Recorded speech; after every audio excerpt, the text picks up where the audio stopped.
Technis is delivering services out of smart flooring. So what we call smart flooring is pressure sensors underneath the floor that can sense every single event on the floor. So everything is happening on the floor, right? And so we are able with our software to detect and analyze and act on every single event that's happening on an infrastructure. So we're delivering services to different types of markets and therefore clients. All right, give me an example of these kinds of clients that you're targeting. Yeah, so today we have products in the facility management market where people are looking for optimization of the cost and optimizing the quality. So we place at strategic points of infrastructures, for example, in front of sanitaries, restrooms. Restrooms, okay. Where we count in real time the number of people thanks to the floor. And we send direct alert to cleaning agents that they can actually clean based on people traffic levels instead of at fixed hours. So they optimize the cost and they improve the quality as well for the clients.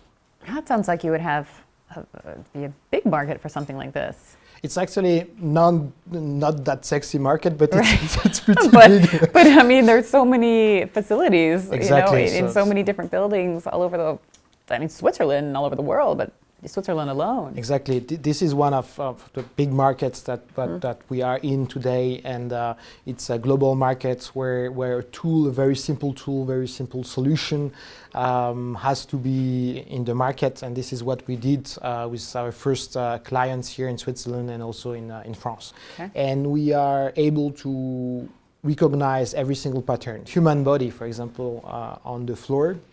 So it's fall detection. So if somebody falls. Exactly. You can pick and that up. This brings to other types of applications like medical applications for fall detection. For hospitals or for the elderly or? Mainly for the elderly care markets where people are living either alone and you need to have a secure and safe place where you live for fall detection. But we can bring even more because we are able not only to detect a fall, but also to track the speed of people. So for example,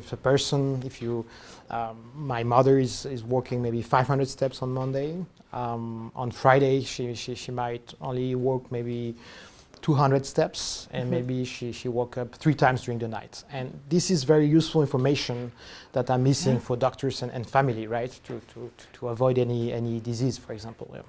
Sounds like it could almost be, a life-changing kind of thing, if not a life-saving application. Yeah, right. I think that the elderly care market it's a huge market for us. It's I believe that there is a lot of IoT that are developed in this market, but the floor happens to be a all-in-one solution. Again, everything happens on the floor, and it's a solution that it's non-intrusive. So we don't ask people to wear anything on them. It's very precise because we sense every event. So yeah, it's I think smart flooring. We convinced that it's a game changer for different types of markets. And it sounds also like the sky's the limit. Not the floor, right? Yes, so this is how we define ourselves as, sometimes we call us the Google Analytics of brick and mortar. So basically we are able to look at all the activities of single infrastructures. So if you're entering a room, it's like you're entering a new web page. You look at how long you spend in a room. So it's how long you spend on the web page, for example, and then you can optimize then resources like security, cleanings, or even send alerts if somebody is falling on the ground, Yes, that's a great way to put it, actually, the Google Analytics. Know how long you're standing in one place, how long until you go on to the next thing. Yeah, fascinating. Obviously, I'm probably not the only one who found so. You were part of Venture Labs that went to Silicon Valley recently, Venture Leaders. Tell me about that experience. What was your feeling being there, and what were your major takeaways? Well, it was a great experience. Venture Lab is one of the big environments that helps startups and support startups financially, but also in terms of partnerships. And we are part of these Venture Leaders, the top 10 technology startups of the year. Congratulations. Getting to Silicon Valley. And there were mainly 2 objectives there. First was to hit the Silicon Valley with our concept, with our product, with our vision, because Silicon Valley, there's a lot of VCs, a lot of big success story, and we wanted to see if the smart flooring was seen as just another IoT, or was it this, wow, this is, as I said, this is amazing. Right? Such a game changer, yeah. And we're pretty impressed about how the technology, but the product and the vision was received there and welcome, because people were actually pretty amazed about the smart flooring, this new technology, this solution. And second part was also to get interest from VCs there, from investments, from scalability in the US. So yeah, we got actually a lot of interest from this VC fund, and it's still under progress for us today. And did you, I mean, in terms of a learning takeaway, what was something that really stayed with you after that experience? Well, I would say that the Silicon Valley spirit is kind of different than the European one. Yes. Yeah. I would say that there in the US, people, they look at the market, not too big, not too small. They have a single product, a killer product, and second part is to reach as many shares in the market, as many clients, so get revenues. It's the second part of the spirit. And third part is, don't forget about the big picture of it. So look at your potential of your business and scale fast. So people are going there very fast. So yeah, that's the main key data. Right? And that's very important in order to move out of the startup mode, right? Is to be able to scale. But it seems like in the US, you know, the culture is more homogenous than it would be even here in Switzerland, right?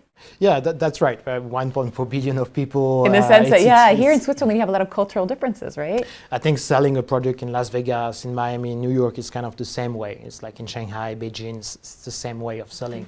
Here you sell differently, maybe in Lausanne, in Zurich, in Paris, in Berlin.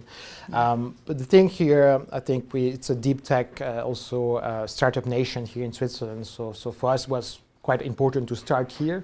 And in terms of scalability of our products, it's mainly through partnerships with distributors as well. Scale so it's I think I believe here in Switzerland it's even here possible. In Switzerland, but in Europe, if you find the right partners, if you want the right distributor for your product, it's possible to scale, of course. Yeah. Talk to me a little bit about your business model. Like, how does this work? How do you make money? So we work in a very simple business model.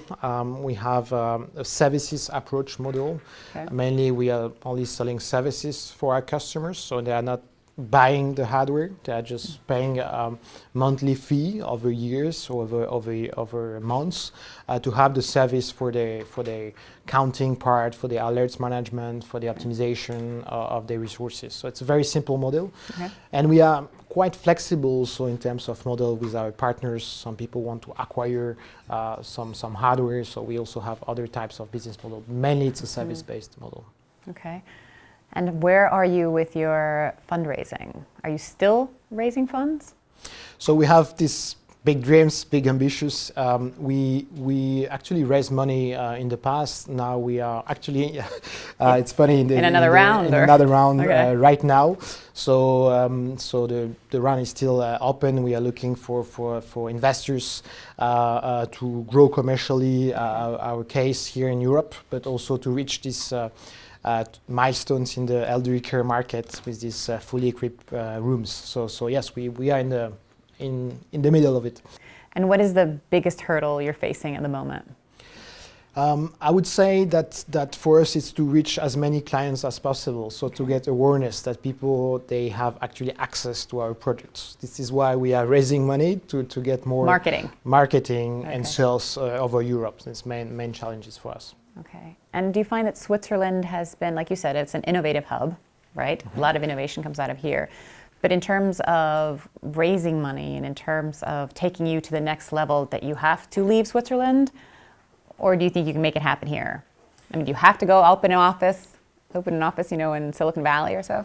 Yeah, you're right. I think in Switzerland it's quite easy to get the first million, your first clients. Then it's get a bit more complicated to get the second round of financing. I strongly believe that Switzerland, you can find investments, so you need to go also abroad and looking for international investors. In the US, you can get investments from the US. What they like is also that you have a presence there, so an office with a VP sales, VP marketing that you can also scale in the US. So raising from the US, you need to have an American strategy there. You need to know your customers. You need really a strong strategy there. Okay. And what is this, speaking of strategies, what is this, I've heard a lot about the exit strategy and the differences, cultural differences between US and Europe. What are your thoughts on this? Yeah, it's you look like you're about to explode, yes. No, in the US it's pretty funny because you basically cannot talk about exit strategy. The focus is really on getting clients, on growth, you know. In Europe it's a bit different. It's even if you don't have a product yet, even if you don't have your clients, you are asked about your exit strategy.